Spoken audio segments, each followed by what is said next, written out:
അപ്പോൾ നിങ്ങൾ റിപ്പോർട്ട് ചെയ്യുന്നതിന് മുമ്പ് അതിൽ കേരളത്തിലെ പ്രധാന പത്രങ്ങളിൽ തന്നെ വഖഫ് നിയമത്തിന് മുൻകാല പ്രാബല്യമില്ല. യഥാർത്ഥത്തിൽ അതല്ല, ക്രിമിനൽ കുറ്റങ്ങൾക്ക് മുൻകാല പ്രാബല്യമില്ല എന്നതാണ്.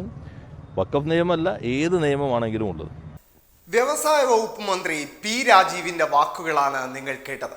കഴിഞ്ഞ ദിവസം പുറത്തുവന്ന വഖഫ് ഭൂമിയുമായി ബന്ധപ്പെട്ട കേരള ഹൈക്കോടതിയുടെ ഒരു ഉത്തരവ് കേരളത്തിലെ മുഖ്യധാരാ മാധ്യമങ്ങൾ ഉൾപ്പെടെ എല്ലാവരും വലിയ രീതിയിൽ ആഘോഷിച്ചിരുന്നു.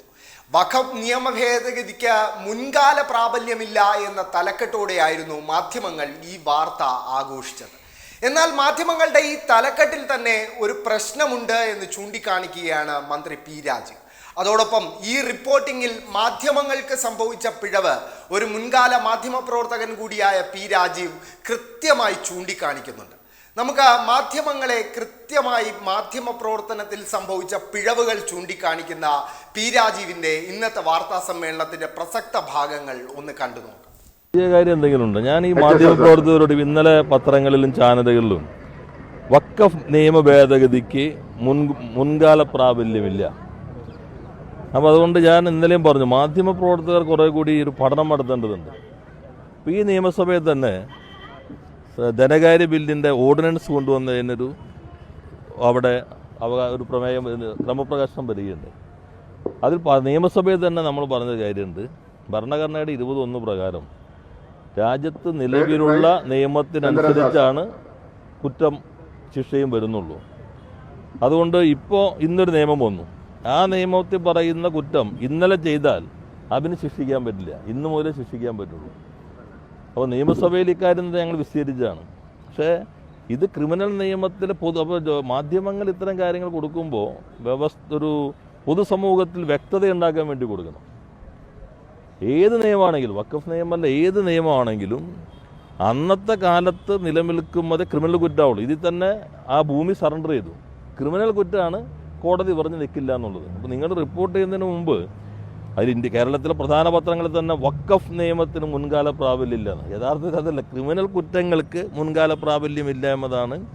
വഖഫ് നിയമമല്ല, ഏത് നിയമമാണെങ്കിലും ഉള്ളത്. രണ്ടാമത്തെ പ്രശ്നം, ഇപ്പോൾ BJPയുടെ പ്രധാനപ്പെട്ട നേതാക്കന്മാരെല്ലാം വരുന്നുണ്ടല്ലോ. ഒന്ന് മണിപ്പൂരിലൊന്ന് പോക്കോടെ ഇവർക്ക്. മണിപ്പൂരിൽ ഇത്രയും നടന്നിട്ട് പ്രധാനമന്ത്രിക്ക് ഇതുവരെ ഒരു സമയം കിട്ടിയിട്ടില്ല.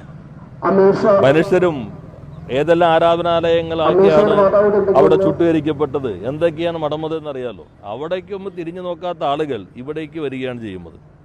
പിന്നെ ഇന്നിപ്പോൾ ഞങ്ങൾ നേരത്തെ പറഞ്ഞു, ഇതിനകത്ത് ഇപ്പോൾ മുസ്ലിം ലീഗോ UDF ഒന്നും ഞങ്ങൾ കൊണ്ടുവരാൻ ഉദ്ദേശിച്ചിട്ടേ ഇല്ല. രാഷ്ട്രീയമായും വർഗീയമായും ചേരിതിരിവ് ഉണ്ടാകരുത് എന്ന് തന്നെയാണ് ഞങ്ങൾ ആഗ്രഹിക്കുന്നത്. എന്നാൽ ഇന്ന് റഷീദ് തങ്ങൾ പറയുകയുണ്ടായി, ഞങ്ങൾ അല്ല, ഇത് ഗവൺമെന്റിന്റെ ഉത്തരവാണ്. ഈ ഉത്തരവ് ഞാൻ നിങ്ങൾക്ക് നൽകി. എന്തായാലും നമ്മുടെ മാധ്യമപ്രവർത്തകർ ആരും അത് നോക്കിയിട്ടില്ല.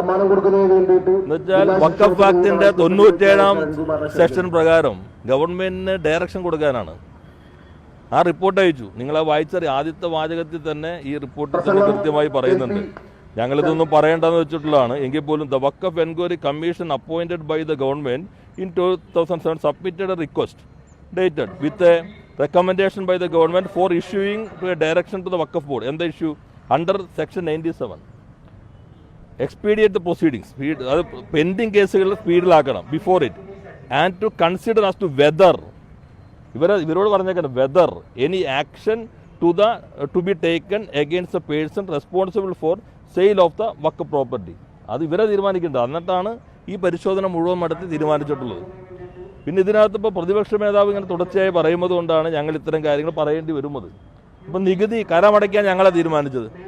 നിങ്ങൾ പത്രപ്രവർത്തകർ നോക്കൂ, വഖഫ് ബോർഡിൽ ആ കരമടയ്ക്കുന്നതിനെതിരെ പ്രമേയം കൊണ്ടുവന്ന അവതാരകൻ ആരാണെന്ന് നോക്കിക്കോളൂ നിങ്ങൾ, വഖഫ് ബോർഡിൽ തന്നെ. പിന്നെ നോട്ടീസ് കൊടുത്തിട്ട്, ഇത് മതത്തിൻ്റെ പ്രശ്നമല്ല, പല ആളുകളുണ്ട് നോട്ടീസ് കൊടുത്തിരിക്കുന്നവർ തന്നെ. നിങ്ങളുടെ ഒരു മാധ്യമത്തിലും വഖഫ് ബോർഡ് ആർക്കൊക്കെയാണ് നോട്ടീസ് കൊടുത്തിട്ടുള്ളത്, ആ പേരുകൾ വന്നിട്ടില്ല. അപ്പോൾ ഇതൊരു മതത്തിൻ്റെ മാത്രം പ്രശ്നമല്ല. നമ്മൾ ശാശ്വതമായ ഒരു പരിഹാരം നിയമക്കുരുക്കഴിച്ചാണ് ശ്രമിക്കുന്നത്. എന്നാൽ വർഗീയ ധ്രുവീകരണത്തിന് BJP ശ്രമിക്കുന്നു. രാഷ്ട്രീയമായി എന്തെങ്കിലും നേട്ടമുണ്ടാക്കാൻ കഴിയുമോ എന്ന ശ്രമം UDF-നകത്ത് കോൺഗ്രസ് പ്രതിപക്ഷ മേധാവും കൂട്ടരും നടത്തുന്നുണ്ട്. അതെല്ലാം മാറ്റിവെച്ച് സങ്കീർണതകൾ ഒഴിവാക്കി ഇത് പരിഹരിക്കുക എന്ന സമീപനമാണ് സർക്കാർ സ്വീകരിക്കുന്നത്.